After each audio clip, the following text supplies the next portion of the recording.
بسم اللہ الرحمن الرحیم۔ السلام علیکم۔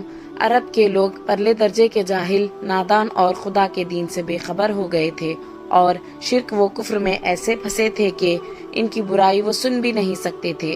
سچائی کی یہ آواز جس کے کانوں میں سب سے پہلے پڑی وہ حضرت صلی اللہ علیہ وسلم کی بیوی خدیجہ رضی اللہ تعالیٰ عنہا ہیں۔ رسول اللہ صلی اللہ علیہ وسلم نے جب ان کے سامنے خدا کی تعلیم کو پیش کیا تو وہ سننے کے ساتھ مسلمان ہو گئی۔ آپ صلی اللہ علیہ وسلم کے مرد ساتھیوں میں ابو بکر رضی اللہ تعالیٰ عنہ دام قریش کے ایک مشہور سوداگر تھے۔ ہمارے رسول صلی اللہ علیہ وسلم نے جب ان کو خدا کا پیغام سنایا تو وہ بھی فوراً کلمہ پڑھ کر مسلمان ہو گئے اور اس وقت سے برابر آپ صلی اللہ علیہ وسلم کے ہر کام میں آپ صلی اللہ علیہ وسلم کے ساتھ ساتھ رہنے لگے۔ آپ صلی اللہ علیہ وسلم کے پیارے چچا ابو طالب کے کم سن بیٹے کا نام علی رضی اللہ تعالیٰ عنہ تھا۔ یہ ہمارے رسول صلی اللہ علیہ وسلم کی گود میں پلے تھے اور آپ کے ہی ساتھ ساتھ رہتے تھے۔ وہ بچپن ہی سے مسلمان رہے۔ آپ صلی اللہ علیہ وسلم کے چہیتے خادم کا نام زید بن حارثہ تھا۔ انہوں نے بھی اسلام کا کلمہ پڑھ لیا اور مسلمان ہو گئے۔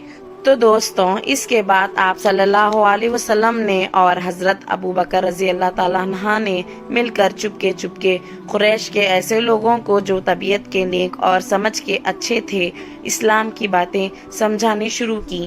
بڑے بڑے نامی لوگوں میں سے 5 آدمی حضرت ابو بکر رضی اللہ تعالیٰ عنہ کے سمجھانے سے مسلمان ہوئے۔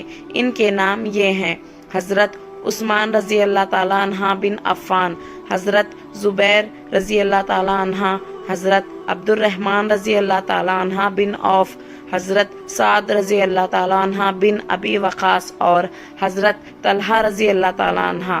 پھر یہ چرچا چپکے اور لوگوں کے کانوں تک بھی پہنچا اور مکے میں مسلمانوں کا شمار روز بروز بڑھنے لگا۔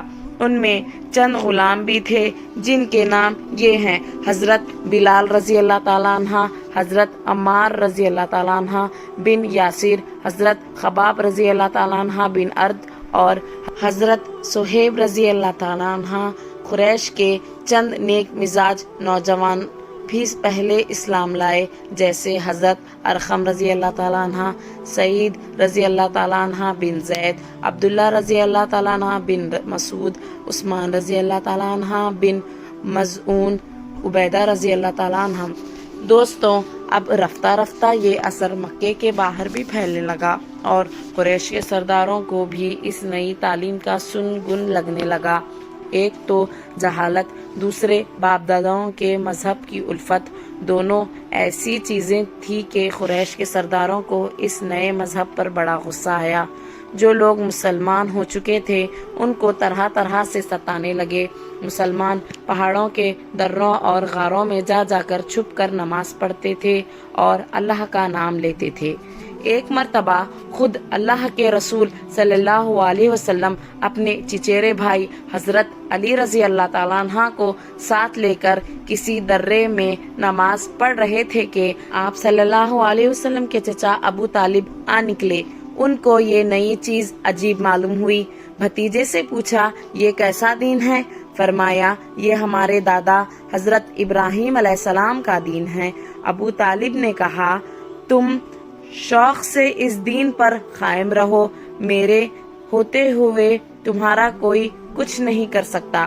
3 برس تک آپ صلی اللہ علیہ وسلم یوں ہی چھپ کر اور چپکے بتوں کے خلاف واز کرتے رہے اور لوگوں کو صحیح دین کا سبق پڑھاتے رہے۔ جو نیک اور سمجھدار ہوتے قبول کر لیتے اور جو ناسمجھ اور ہٹ دھرم ہوتے وہ نہ مانتے بلکہ الٹے دشمن ہو جاتے۔ دوستوں، اس زمانے میں کعبہ کے پاس ایک گلی تھی جس میں ایک بڑے سچے اور جانثار مسلمان ارقم رضی اللہ تعالیٰ عنہ کا گھر تھا۔ یہ گھر اسلام کا پہلا مدرسہ تھا۔ آپ صلی اللہ علیہ وسلم اکثر یہاں تشریف رکھتے تھے اور مسلمانوں سے ملتے اور ان کو خدا کی یاد اور نصیحت کی اچھی باتیں سناتے اور ان کے ایمان کو مضبوط بناتے۔ جو لوگ اس دین کا شوق رکھتے وہ یہیں آ کر خدا کے رسول سے ملتے اور مسلمان ہوتے۔ سبحان اللہ۔ ایسے ہی اسلامک واقعات کے لیے صفوان اسلامک ورلڈ کو سبسکرائب کریں۔